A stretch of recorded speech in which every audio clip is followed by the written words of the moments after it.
Maro Itoje, Loss and the Human Side of Elite Rugby.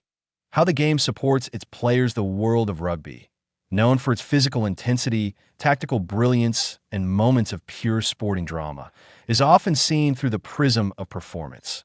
Wins, losses, statistics, and records.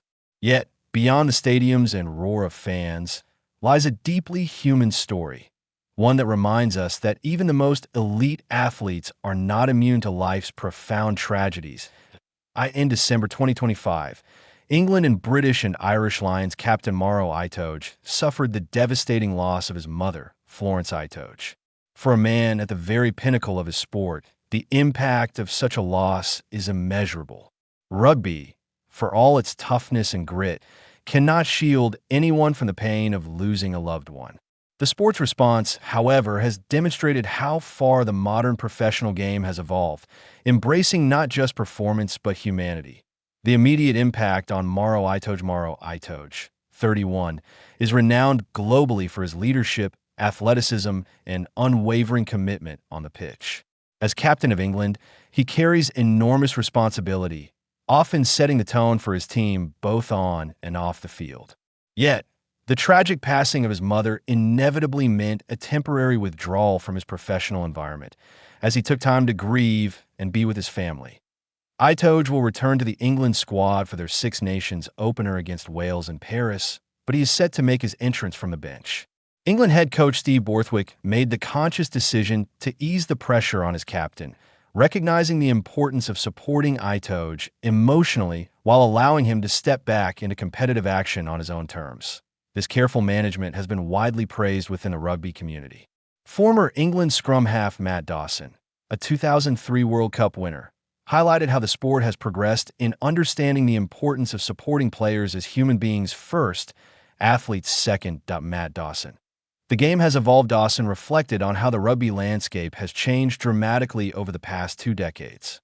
Speaking on the BBC's Rugby Union Weekly, he noted that the response to personal tragedy in rugby today is light years ahead of where it was in the early 2000s. The focus on teamship, camaraderie away from the sport is a mile away from where it was 5, 10, 15, 20 years ago, for sure, Dawson said. He recounted the experience of Ben Cohen, who lost his father while on England camp in the early 2000s. Cohen's grief was largely dealt with in private, supported only by a handful of colleagues. At the time, there was little systemic or cultural recognition that elite athletes are also vulnerable human beings with emotional needs. Ben needed support from everybody rather than just a couple. So as terrible as the circumstances are, I think it shows how far all sport has come, not just professionals. Dawson reflected that he emphasized that elite athletes are not simply rugby-playing machines, and the human element, understanding, empathy, and support, is now fully recognized as a critical component of performance. Shane Horgan.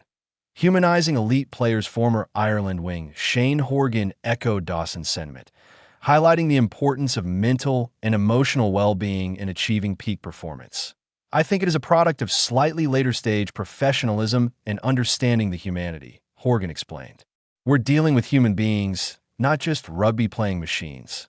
Horgan described how modern professional environments now recognize that physical training, nutrition, and tactical preparation are only one part of an athlete's performance equation. Psychological comfort, team trust, and emotional security are equally crucial. This is about being human to a person who's gone through a tragedy, Horgan said, but more broadly, understanding that for ultimate peak performance, there is the mental side of things. Being happy and comfortable in your environment, and being in an environment with trusted colleagues, generates a platform for even better performance. In other words, supporting players through life's challenges doesn't weaken them. It strengthens their ability to perform at the highest level. The evolution of player care in rugby for many current and former players. It's clear that professional rugby has matured. 2 decades ago, the culture was often rigid, transactional, and performance-driven. Players were expected to compartmentalize personal challenges and deliver results on demand. Emotional support was minimal, and grief or personal hardship had to be privately navigated, often at the expense of mental health. That wasn't always there, Dawson said. Like, you get paid, you do what we tell you to do, Therefore, you will play when we tell you to play, and you'll perform well. There are very few sports like rugby when it comes to what you need out of your teammates. In that 80 minutes, particularly, you're going through some fairly torturous physical and mental states of mind. Dawson's reflection underscores a central truth about rugby. It is not just a physical contest, but a collective psychological endeavor. Trust, mutual support, and the knowledge that teammates care for you as a person are fundamental to success on the pitch. Maro Itoje's personal tribute amid the grief. Maro Itoje has spoken publicly about his mother's profound influence on his life. On social media, he described Florence Itoje as his confidant, advisor, friend, and the glue and heartbeat of his family. She was my confidant, just partner, friend, advisor, teacher, and my comfort. There is no part of my life where she has not positively impacted. I thank God for her life and to be lucky enough to be called her son. She was the glue and heartbeat of our family, and she leaves a hole that will never be filled. I take comfort through my faith and belief that she is in heaven looking down on us and guiding us from up there.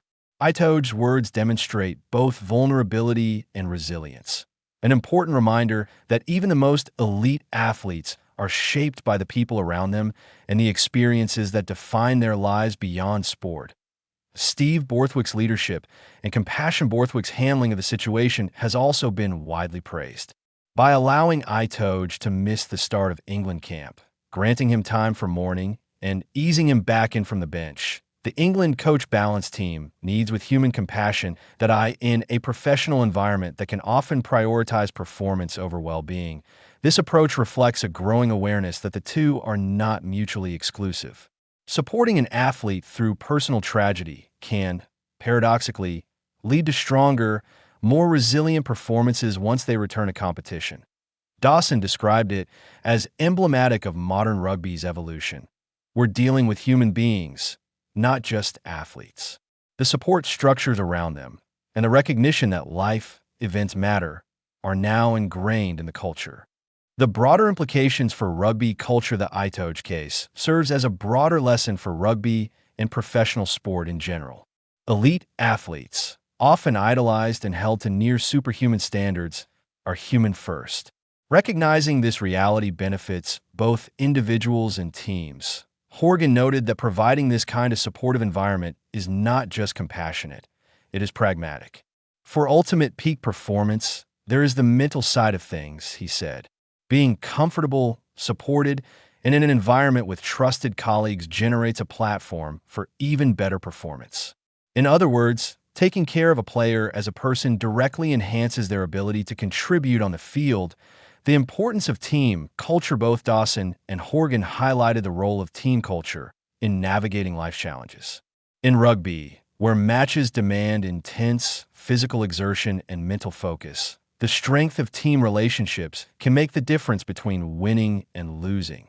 Dawson emphasized the 80-minute reality of rugby. In that 80 minutes, particularly, you're going through some fairly torturous physical and mental states of mind.